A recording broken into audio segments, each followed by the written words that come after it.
मेरा नाम बिलाल अब्बासी है। नाज़रीन, सीनियर सहाफ़ी अरशद शरीफ को केनिया में उनके सर पर बेदर्दी से गोली मारकर उनको शहीद कर दिया गया है। इस वक्त हम हाई कोर्ट में मौजूद हैं। अरशद शरीफ की डेड बॉडी के हवाले से और उनके मर्डर के हवाले से इस्लामाबाद हाई कोर्ट में पिटीशन फ़ाइल हुई है।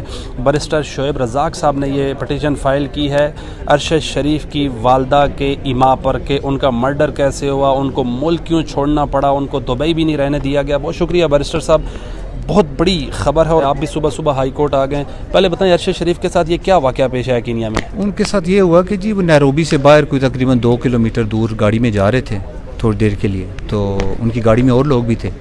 तो जो आखिरी रिपोर्ट आई है, जो हमें इन्फॉर्मेशन मिली है, उनके सर में एक गोली लगी है and he died on the spot, उधर ही फोत हो। वो कहाँ रह रहे थे? कहा जा रहा था वो दुबई में हैं, फिर उनको दुबई से भी निकाल दिया गया। क्या हालात ऐसे थे नवासी साहब कि वो इस मुल्क में, जब इसी कोर्ट ने उनको प्रोटेक्शन दी थी कि इस्लामाबाद से उनको अरेस्ट नहीं किया जाएगा और इस्लामाबाद पे इनके ऊपर कोई अटैक नहीं होगा, लेकिन एक सिचुएशन ऐसी डेवलप हो गई कि उनको मुल्क छोड़ना पड़ा, रात को निकलना पड़ा, दुबई गए। तो Dubai with in 2 weeks government of Pakistan ने एक रिक्वेस्ट की यूएई गवर्नमेंट को कि आप इस बंदे को या वापस मुल्क में भेजें या इसको मुल्क से निकालें। तो फिर उसके पास तो और कोई वीज़ा नहीं था, तो पाकिस्तान के पासपोर्ट पे कुछ चंद मुल्क हैं जिनको बगैर वीज़े के आप जा सकते हैं। Kenya is one of them. तो वो केनिया चले गए और केनिया में जाके बस इतना बड़ा नाम, भाई शहीद हो गया, वालिद की कुर्बानियाँ मुल्क के लिए, पाकिस्तान में भी नहीं रहना दिया और फिर दुबई से भी निकाल दिया, बट अनफॉर्चुनेटली फिर डेड हो गई। इतने बड़े एहसास से हम महरूम हो गए। आप देखें ना भाई साहब, बड़े दुख की बात है। मैं सुबह 3 बजे उसके बीवी बच्चों और माँ के पास गया हूँ। मेरा उसके साथ कोई 25-30 साल का ताल्लुक़ है और मैं आपको बता नहीं सकता कि हम सब पे क्या गुजरी है। मैं मतलब इस्लामाबाद हाई कोर्ट के शुक्रगुजार हूँ कि जिसने पहले दिन ही इनको रिलीफ दिया था। सारे जर्नलिस्ट को उसी अरशद शरीफ की पिटीशन पर रिलीफ मिला था। तो हमारी बदकिस्मती से ये हुआ कि हम यहाँ से निकल गए तो किसी जगह भी नहीं। मतलब आप इमेजिन करें कि किस हद तक लोगों ने उससे दुश्मनी का मुजाहरा किया है कि उसको यूएई में भी रहने दिया, फिर केनिया वो चला गया। Of course they were aware of the fact कि ये किधर जाएगा। आपका अरशद शरीफ से बड़ा याराना था, आप उनके वकील भी थे। अभी आप उनके घर में गए, उनकी वालदा, उनकी बीवी किस कर्ब में हैं? नहीं बता सकते आप। हमारे मैं अपने आप को नहीं बता सकता। मेरी अपनी वो हालत है कि मेरे घर में इससे बड़ा हादसा हो नहीं सकता।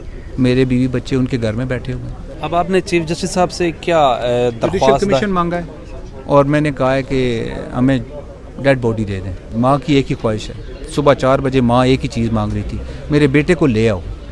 तो चीफ जस्टिस साहब ने आपको क्या कहा है? सवारतखाने में ने इंटीरियर मिनिस्ट्री और फॉरेन मिनिस्ट्री को कहा है कि कल तक मुझे रिपोर्ट दें कि आप क्या कर रहे हैं और रब्ता करें फैमिली से। वहाँ अरशद शरीफ साहब के साथ कोई और भी था जहाँ जब वो उनके साथ गाड़ी में थे ना लोग? गाड़ी में थे। कौन लोग थे? मतलब गाड़ी में ड्राइवर हो सकता है, कोई वैसे असिस्टेंट हो सकता है। वो कितने अरसे से केनिया में थे? ये कोई तकरीबन महीना 1.5 हो गया। क्या कहना चाहेंगे आला ओहदेदारान से? और भी जो साफ़ी मुल्क से चले जाते हैं और अनफॉर्चुनेटली जो अरशद शरीफ के साथ हुआ और किसी के साथ भी हो सकता है, इस हवाले से no one is safe in this country. कोई भी सेफ नहीं है, गारंटी नहीं है। तो let's be ready, face it. I am not standing here as a lawyer, I am standing here as a brother. Barrister साहब, अरशद शरीफ को कैसा पाया आपने 25-30 सालों में? देखें ना भाई, we grew up together.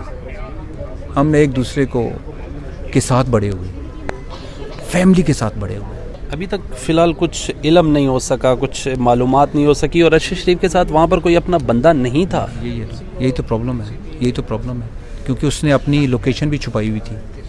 Kenya में भी छुप के रह रहे थे। छुप के रह रहे थे ना, देख लो ना, कंसिक्वेंस यही था ना।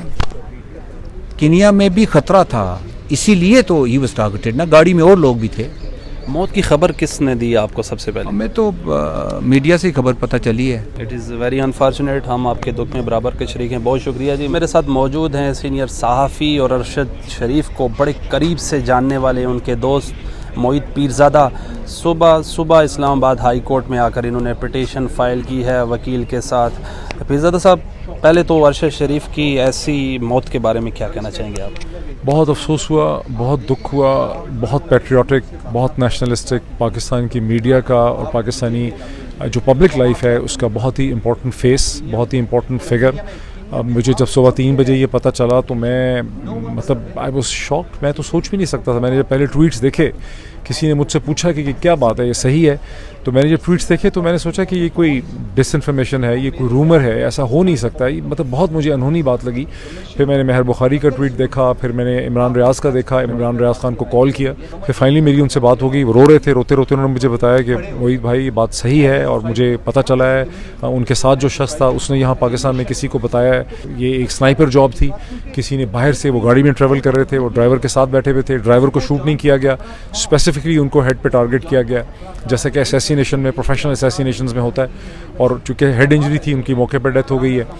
तो आई कुडंट बिलीव, मैंने कहा, मैं भी रोने लग गया। मैंने कहा इमरान की बात सही हो सकता ना हो, गलत हो। उसने कहा मैं भी यही दुआ करता हूँ कि गलत हो, ज़ख्मी हो गया हो, अभी इन्फॉर्मेशन लेते हैं। तो वहाँ से बात हुई। फिर मैंने बैरिस्टर शुएब, चूँकि उनके वकील थे, उन्होंने उनकी पिटिशन फाइल की थी। मेरे नॉलेज में था कि 27 तारीख को पिटिशन फाइल की है और वो वापस आना चाहते थे। वो बहुत परेशान थे, उनको माली परेशानियाँ भी बहुत थी, उनकी यहाँ बच्चे थे, उनकी फैमिली यहाँ पे थी, उनकी जॉब ख़त्म कर दी गई। आपको पता है ARY ने उन्हें फायर कर दिया हुआ था, तो अनएम्प्लॉयड भी थे।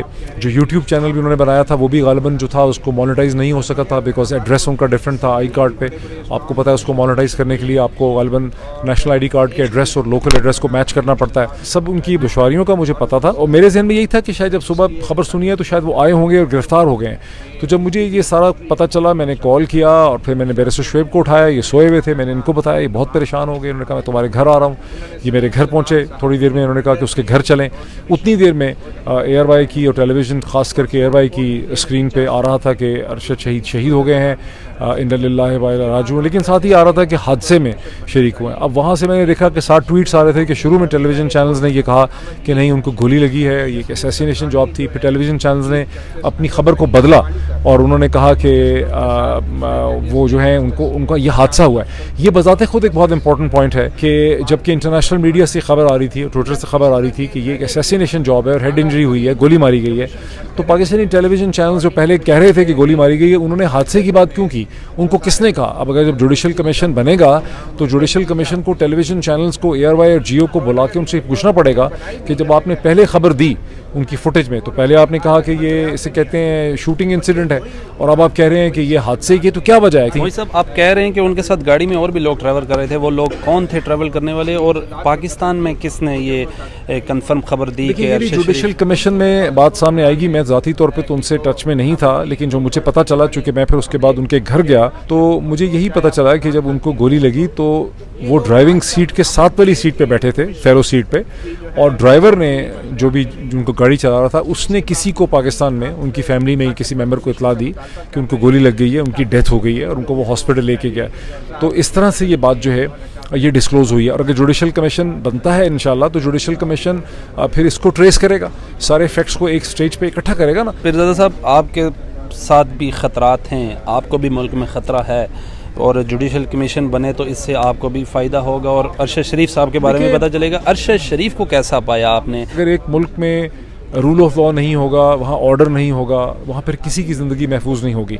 कई दफ़ा लोग जब वायलेंस के प्रोसेस को इनिशिएट करते हैं वो ये समझते हैं कि वो ख़ुद वायलेंस में उसकी जद में नहीं आएंगे। मुझे तो ख़तरा ये है कि जब एक दफ़ा इस तरह की वायलेंस का एक ट्रेंड शुरू हो जाता है तो फिर उससे कोई भी महफूज नहीं रहता। अरशद शरीफ जैसे उससे ज़्यादा बड़ा नाम किसका होगा, उससे ज़्यादा मकबूल शख्सियत कौन सी होगी?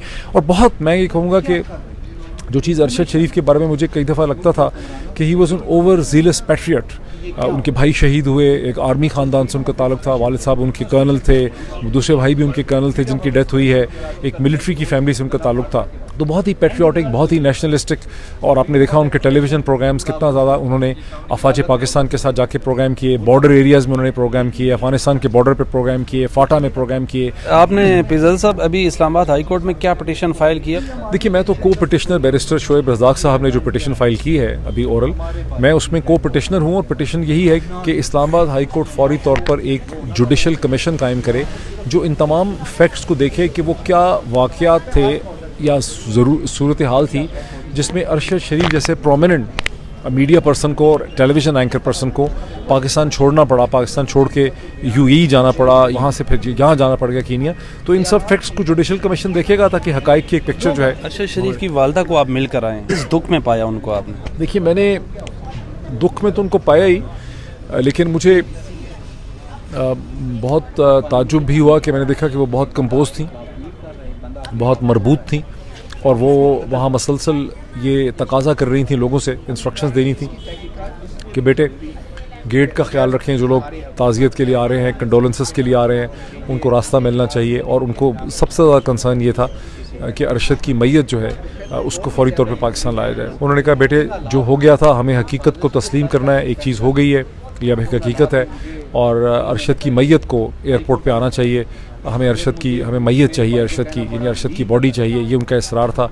उस पर वो लोगों को बार बार कह रही थी, कंपोज थी, प्रेजेंस ऑफ माइंड थी उनकी, बड़ा हौसला उनका था। और वो कह रही थी कि मैंने तो इसीलिए बाहर जाने दिया था कि मुझे ये बताया गया था कि उसकी ज़िंदगी को यहाँ ख़तरा है, यहाँ भी कोई उसको थ्रेट मिली थी लाइफ की, इसीलिए बाहर गया था। लेकिन क्या पता होता तो शायद पाकिस्तान में रहता तो ज़्यादा महफूज होता। और दूसरा उनका कंसर्न ये था कि जो लोग आ रहे हैं उनको सही तौर पे रिसीव किया जाए। शुक्रिया। मेरे साथ मौजूद थे मोहित पीरज़ादा साहब। अपने मेज़बान बिलाल अब्बासी को दी इजाज़त। अल्लाह ने के बाद।